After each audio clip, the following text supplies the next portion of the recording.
Hey guys, what's up and welcome back. So today we're going to go ahead and go over the book, I Will Teach You to Be Rich from Roommate Sethi.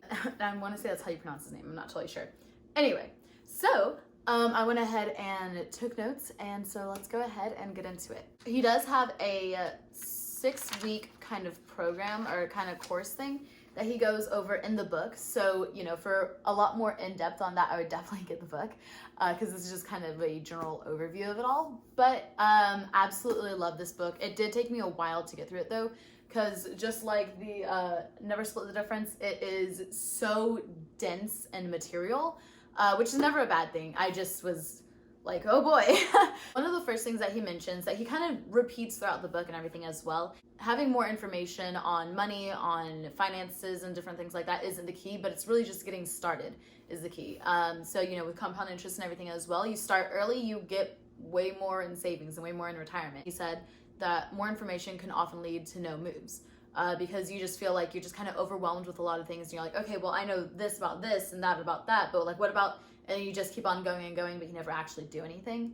That's what he's talking about here. He also says you want to go ahead and decide what rich means to you. You want to ask yourself the question, what do I want to do with my life and how can I use money to do it? So this could be different things like, paying for you and your nieces and nephews to go to college or putting your parents in a house, different things like that. What do you want to do with life and how can you use money to go ahead and get it? Because again, money is a tool. Typically the greater resources, the more money you have, the easier it is. But you want to go ahead and decide kind of what that number is or what that number is to get to different steps. That was the introduction. Now to go ahead and get into this little 6-week program. Week 1, you want to go ahead and optimize your credit cards.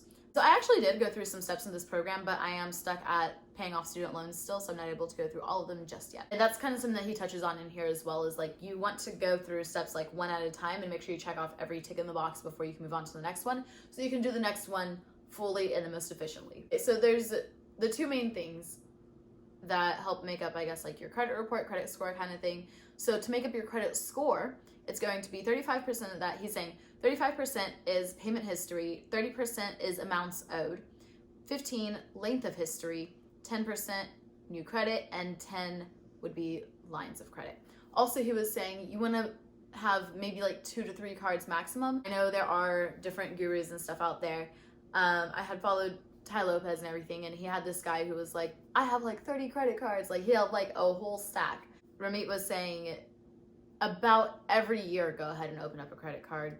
This dude was definitely not 30 and definitely not getting credit cards from birth. So that would be making up your FICO credit score. And then to go ahead and make up your credit report, you can also find your report information on annualcreditreport.com is what he suggests. So it would be your basic identification information, list of all credit accounts, credit history, who you paid and how consistently, and any late payments, amount of loans, credit inquiries as well. So anytime that like you sign up for a new cell phone provider, your credit gets dinged. Anytime you get like electricity or buy a house or buy furniture and you want to finance your furniture, your credit gets dinged. So he was saying those are the two main components that kind of make up your identification of credit. He was saying it's important to go ahead and pay off your credit cards because those have crazy fees sometimes, guys. So always get those paid off. And then they also have like overdraft fees and shit like that. So yeah. Anyway, he said avoid cashback that doesn't pay you as much. So look at maybe, he was saying he loves to travel. So he got a credit card that would go ahead and help him do that. So, it would like accrue like mileage and different things like that.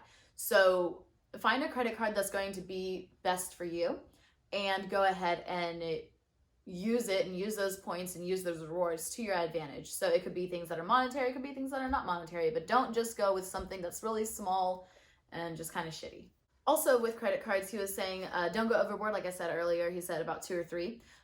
Credit cards is a solid number, and that there's also different sources of credit that you can go ahead and do. So there's loans, home equity, and service credit, so like utilities and different things like that, which is why it's so important to always pay your bills on time. He was saying these are the 6 commandments to go ahead and optimize your credit cards.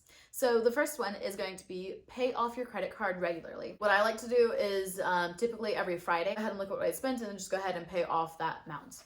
The second commandment is to go ahead and get all of your fees waived. You call the number on the back of your card, and if you miss a payment, you can always call them and everything. He has a script. Okay, so he was saying what to do if you miss a payment, and he literally has scripts in his book for what to do and, you know, phone calls to go ahead and say and stuff like that, which is awesome. That's so cool to me, at least, to be like, oh my gosh, like I literally have somebody who's going to be like, okay, this is what you need to go ahead and do. This is exactly what you need to go ahead and say, which I think is so helpful, so amazing. So yeah. Oh yeah. And so then he also has a script in here. So like I said, a script on if you miss a payment and a script on it to get your fees waived in here. So it's amazing. There's so much fucking information in here. It's ridiculous. Anyway, so he was saying commandment number 3 is to go ahead and negotiate a lower APR. He was saying though, if you do pay off your bill every month, no need to worry on that, but it's always good because you can always call and see about increasing your balance for your card. The 4th commandment would go ahead and be keep your cards for a long time to keep them active. And he's also saying whenever you get a credit card, don't close your oldest credit card because again, that goes with credit history and everything. You want to go ahead and keep the other card active as well. So put something like a subscription on it. I have my Disney Plus subscription on my credit card, and my friend's houseplant for Christmas, I got her a houseplant subscription. So that, and then I also just use that card for gas. That would be keeping the card active. Just have like small fees or whatever, and then be sure that you automatically pay. You can set it up for auto pay, or you can go ahead and do it yourself. I like to do it myself just because I want to make sure that I track all my spending and everything like that. But everyone is different. The 5th commandment is to go ahead and get more credit. He said, if you don't have any debt. For me, I do have debt, and I did get more credit, but that one was a necessity rather than, oh, I'm just going to go ahead and get more credit. That was because my old car flooded and I needed to go ahead and get a new car. So he was saying you can go ahead and also improve your credit utilization rates. So CUR. So that would be how much you owe divided by the available credit that you have. So that's your credit utilization rate. So he was saying you can always call and ask for a rate increase. You can do it every 6 to 12 months. If you do it, you know, like January, June, or July, do that. And just do that every year and go ahead and get your limit increased. Also be sure to use that credit so that you have something being reported on the positive side. Oh, he was also saying, and I really love this tip, is keep a spreadsheet of prior calls and use it during a call. You're a customer on the phone and you say, yeah, well, you know, like last time I talked to somebody, you know, they told me that, blah, blah, blah. And you say, okay, well, who did you talk to? And they say, I don't know, a man? Okay. So definitely keeping a spreadsheet and a list of, you know, like I called, you know, Bank of America at 12:28. I talked with Sam Rogers about raising my credit limit. Different things like that is going to make you seem so much more organized as a person, because they can pull it up in their systems sometimes. It depends on the system. They can pull it up, but if you're sitting there and you know every detail, they're going to be like, this person's going to be a pain in the ass to deal with, so we're just going to go ahead and give them what they want. Also, don't be mean to people on the phone or anyone, because that is also not fun. The 6th and last commandment would be to use your rewards. So call at least once a year to see what advantages you're available for or any upgrades you can go ahead and do with your card. Also, a lot of credit cards offer customer protection that's just built in with it. So it would be things like automatic warranty would be doubled of whatever. So like say you buy something at Walmart and that has a like 6-month warranty, like limited warranty guarantee or whatever, your credit card would go ahead and extend that to be double. So you can always go ahead and call your credit card companies and say, hey, I got this notebook and it's falling apart and I got it a year ago. It was a 1-year warranty and I know it's expired since then, but I know also you double the warranty time, so I was wondering if I could get a refund. So credit card companies will call Walmart and they'll say, hey, Walmart, this is the situation. And they'll be like, all right, fine. So credit card companies will go ahead and barter on your behalf, I guess. They're on your side because you're giving them money. So they kind of, you know, they got to be on your side. Another thing he was saying is stay away from retail cards. Let me get closer. Here's a story time. I wanted to go ahead and raise my credit like a couple years ago. And so I was like, great, well, I am at Ulta right now, just buying some makeup. So I will go ahead and open up a Ulta credit card. And they denied me because my credit score was so incredibly low. So incredibly low. But stores like that, so like retail things, or I know a lot of people have had horror stories from like Victoria's Secret or pink credit cards or different things like that. So those are just some things that you might want to be a little bit more leery about. I know he said just like stay away from those. Also, if you have student loans, I have student loans. He was saying pay at least $50 more per month so that you can go ahead and start paying off everything or have everything paid off faster. And then he said if you have credit card debt, first you're paying off a high ass interest. Okay, your credit score suffers and the emotional damage from that. Guys, debt does have an emotional toll. Okay, so I mean, as much as I'm like, I'm so grateful that I'm able to go ahead and pay my bills, I'm also like, some of these bills I wish that I didn't have to pay because I didn't have money at the time. So it happens. But always be sure that you pay off your credit card debt like as soon as possible. As soon as possible. Relieving yourself of credit. So first find out how much debt you have. You can make a spreadsheet and do it with APR as well. So your percentage and stuff like that.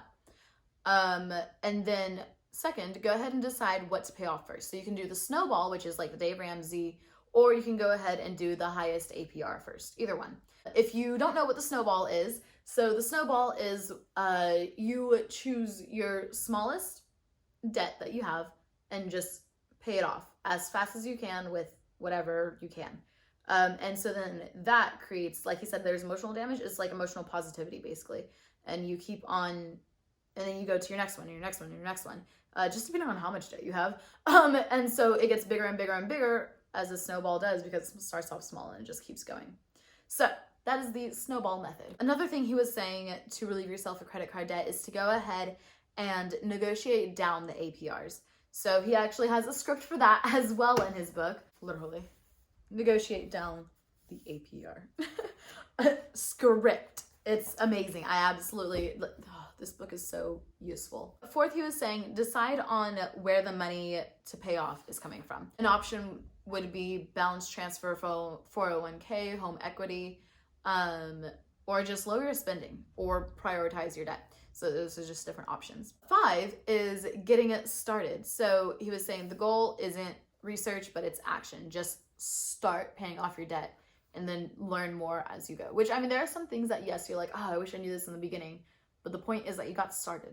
So that was week 1. Week 2 is beat the banks. And you need both a checking and a savings account. I didn't know this whenever I was opening up my bank account. Luckily, my mom was there to help me out with that. And she was like, yeah, you need a checking and a savings minimum.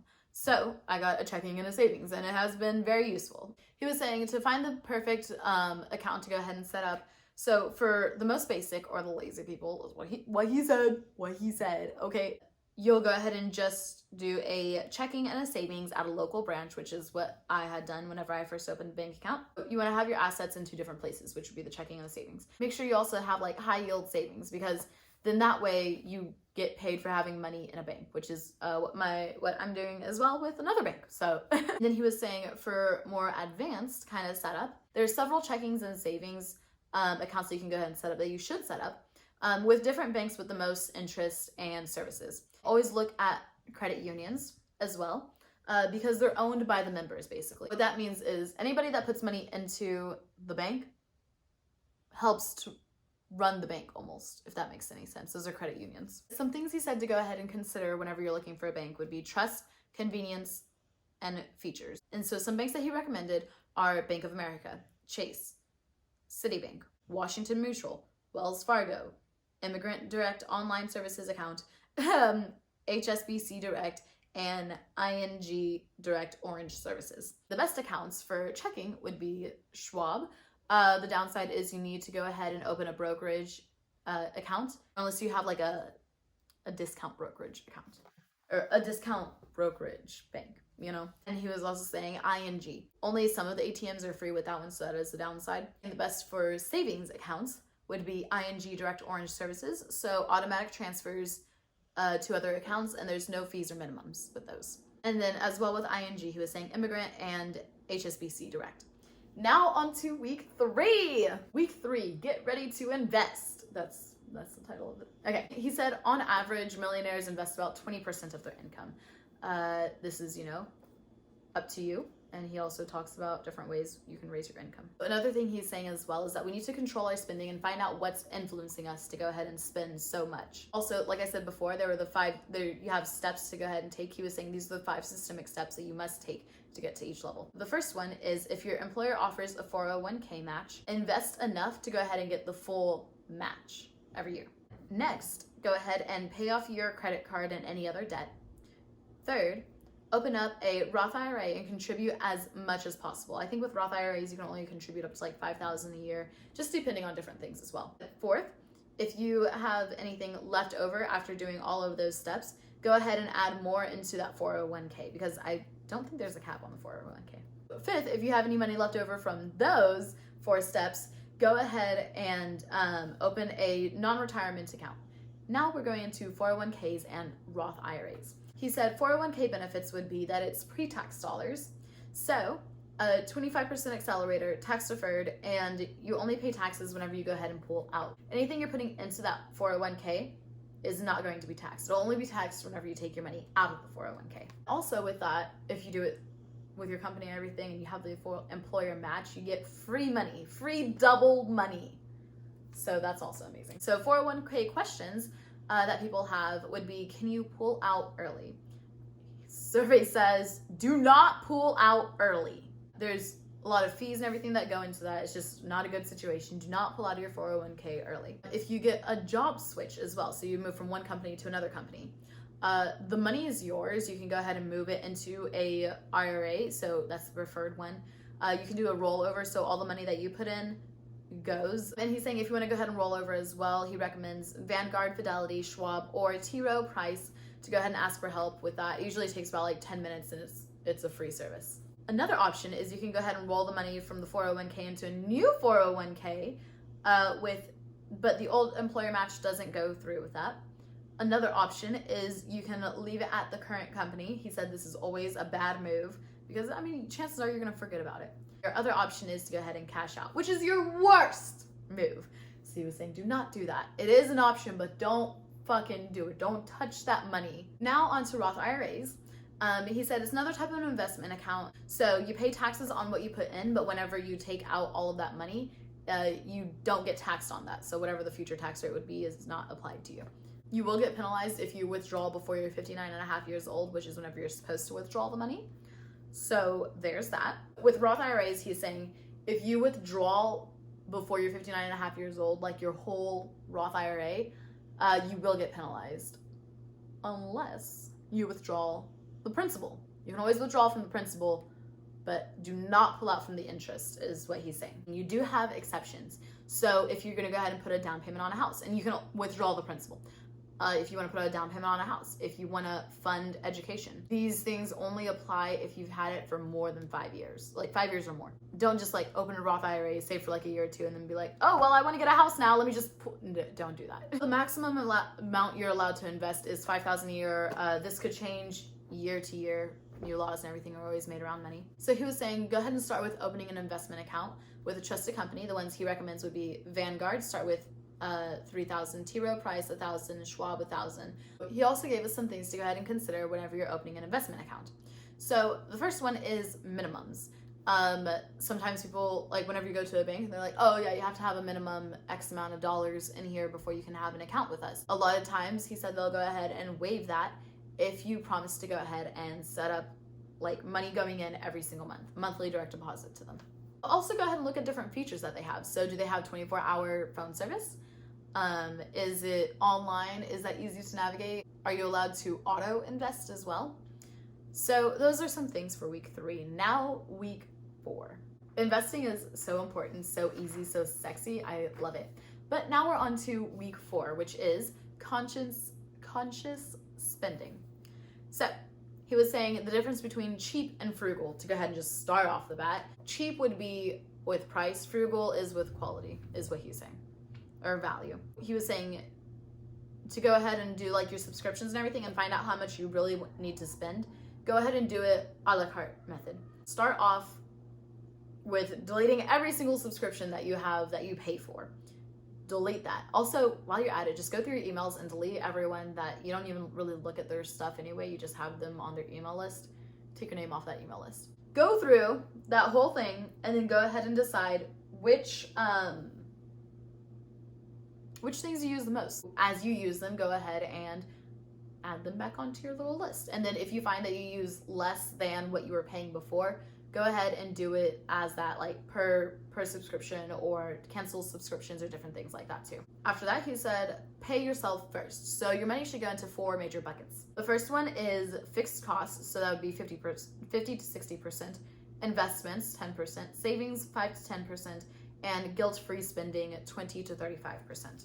So he was also saying you want to include things like stupid mistakes under the first one. So allow for about like 15% over on that, just because it could be stupid mistakes like you ran over a tire, or you ran over a nail with your tire or something like that. So now you have to go get that changed, or whatever it could be. So with savings as well, I love doing this. It's naming whatever the account is for what you're saving for. I love being like, yes, go ahead and put, like 2,000 in travel. Like, amazing. Go ahead and put 2,000 in the Tesla. Amazing. I love it. So always go ahead and name your accounts. I just think it's super fun.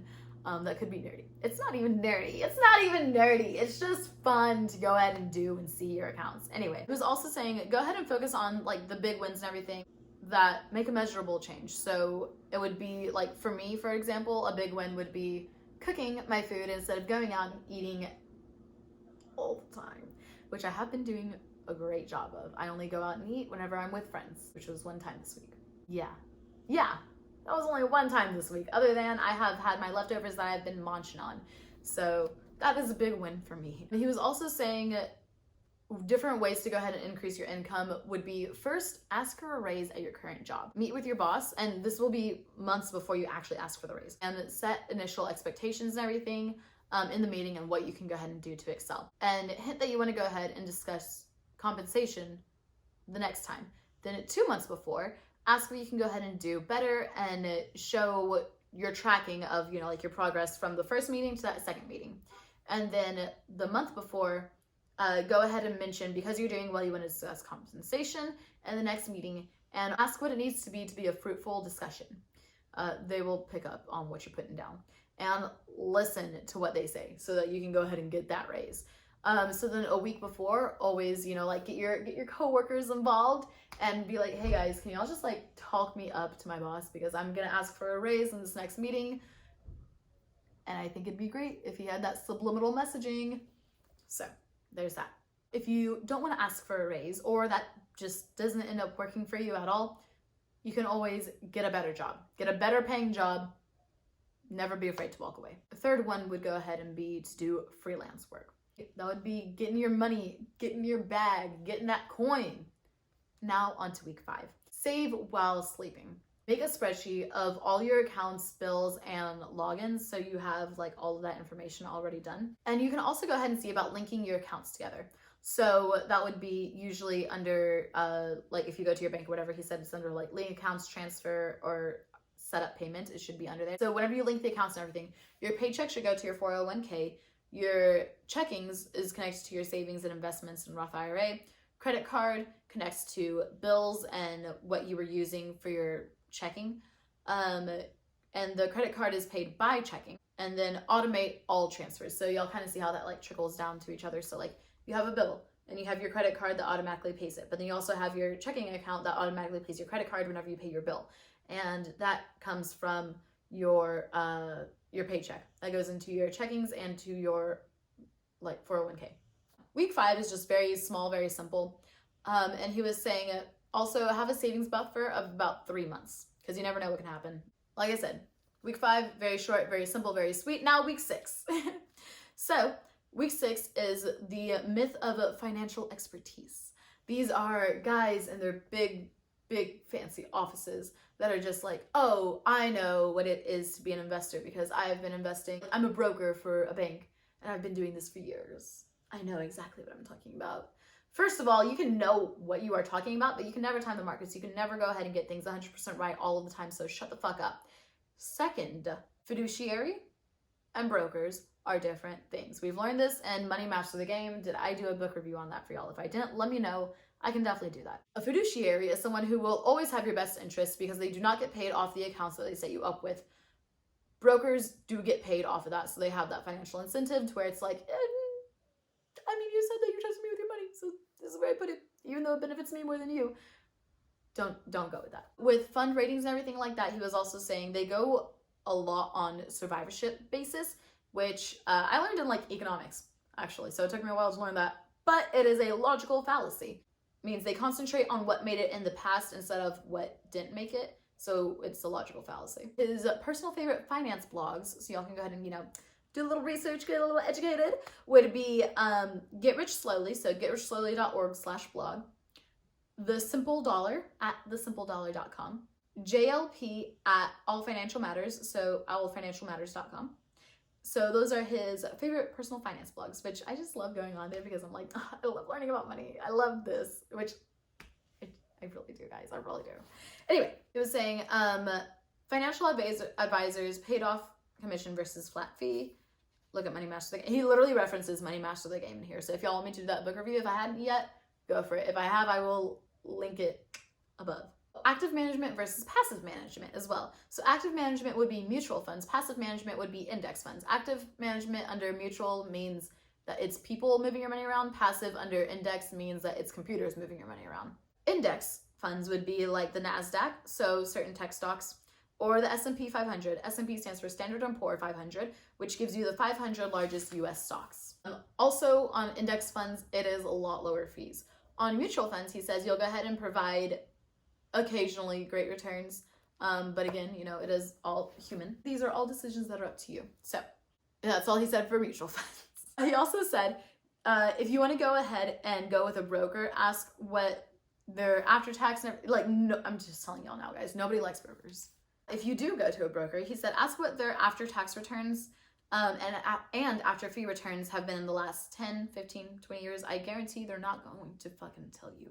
They're not going to tell you. They're going to be like, well, I don't know these things off the top of my head. No, they just don't want to tell you. He was also saying, go ahead and determine your investment style with these 3 questions. First, do you need money in the next year or can you let it grow for a while? Second, are you saving up for a house? Third, can you withstand the day-to-day changes in the stock market, or does that really make you queasy? For me, I'm like, all right, I'm putting money in the stock market, I'm not gonna fucking look at it. I'm fine with that. And then we have the building blocks of investing. I took the liberty to go ahead and draw y'all just the most gorgeous picture you've ever seen. So for the first building block, we have stocks, bonds, and cash. So this is the most basic that you can get on investing. With stocks, there's like a bigger diversification, everything with that as well. So for your index stocks, it's a bigger diversification. With bonds, you can choose them and whenever they get mature, because like a bond is like, okay, or like a CD, a certificate deposit. You say, okay, I'm gonna go ahead and invest in $100, and then I'm gonna come back in 10 years and it'll be $180 or whatever. That's your CD, that would be your bonds, different things like that. He also did say though, once you've won the game, there's no need to take unnecessary risks. So for young people, if you're still struggling, go ahead and take that risk in stocks. He said for older people, if you're already at the end of your life, you can't afford, that sounded horrible, I did not mean that. But if you're already getting there and you can't afford to take any more financial risk, go ahead and go with bonds because this is a safer, more guaranteed option. The second layer of the little building blocks would be mutual funds and index funds, which we had gone over earlier. The third and the most, complicated whatever would be lifecycle funds or target date funds is what he says. So they're simple funds that let you automatically diversify your investments based on when you plan to retire, which I think is really cool actually. So that would be funds of funds. So you need 100 to 1,000 to go ahead and buy one of those. He was saying, stay away from money market funds because your money is sitting there uninvested the entire time, just uninvested. He also did say that a target date is also called target retirement or lifecycle funds. So just different names if you ever hear those. Also, he did mention the rule of 72. I'm not sure if y'all know what that is or not. But the rule of 72, long story short, is find out how much it'll take for your money to double, how long it'll take. Have 72 divided by the rate of return, and that's going to be your number of years of how long it'll take your money to go ahead and double. And then he also did bring in an expert, David Swanson, which is Yale's endowment manager, who actually has been kicking ass, suggests different like ways to go ahead and split up your investments and different things.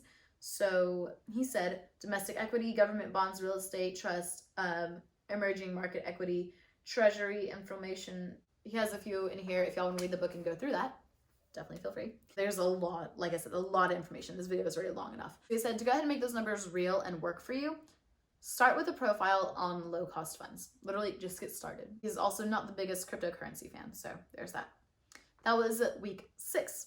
Now, just kind of like the last 2 chapters, the last, like part of it would be maintaining and growing in a rich life. So under maintaining and growing, what he said is be honest about why you want more, have a purpose, and don't mindlessly follow without goals. I did a thing on how to find your why. I did that on TikTok, actually. If you want, I can put it on YouTube and go more in depth instead of 1 minute. Always have goals, always be clear on why you want to go ahead and achieve different things, or else you kind of just end up lost along the way, and it's just not the best. He was saying also go ahead and get more by putting in more. So look at chapter 4 and add more to the spending for investing side. Also, be sure to go ahead and rebalance your investments to make sure everything is growing together how you want it. Along with rebalancing, make sure that all of your investments are proportional so that you don't have a huge loss if one of them takes a dip.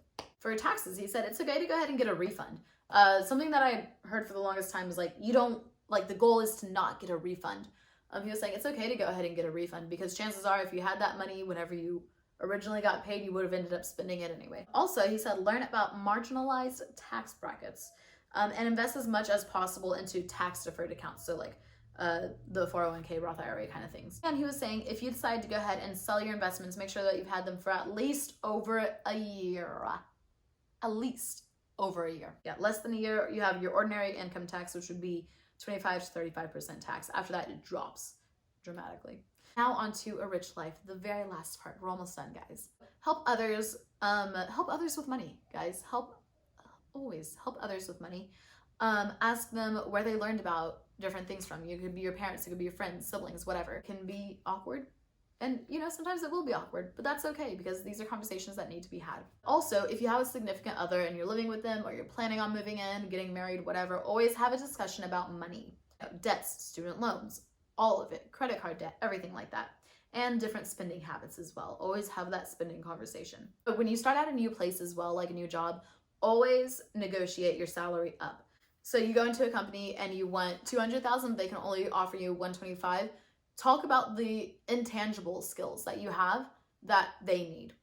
And I guarantee you, or I don't guarantee you, but that pay will go ahead and go up from the salary. So you gain thousands in a year that you would have otherwise just lost because you never opened your mouth.